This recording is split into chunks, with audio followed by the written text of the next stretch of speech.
If you love Kashmiri chai, you're gonna wanna stick around because this is my Kashmiri Tiramisu.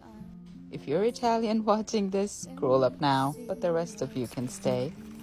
I use pre-packaged Kashmiri chai mix and I mix that into hot water and then set it in the freezer to cool. I then add some powdered sugar, more of that Kashmiri chai mix, some cardamom into cream cheese, and I mix that until it's really well combined.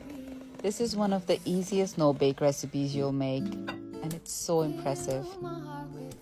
Add heavy whipping cream and whip until it's slightly thickened. I like to add a little bit of Jello pudding mix to give it a custard-like texture. I'd like to know what you guys think of this idea. Is it a yes or a no? Would you try making this? Dip the ladyfingers into the cool chai mix and then layer them on the bottom of a tray. Make sure the chai is cold.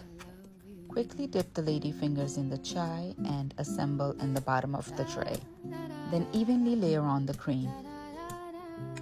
You're going to repeat the same process. Make sure your chai is cold and you don't dip the ladyfingers for too long, otherwise they will become soggy.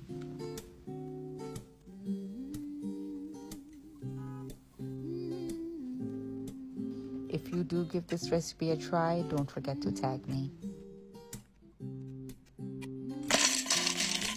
Since Pakistanis love their Kashmiri chai with pistachio, I had to top the dessert with chopped pistachios.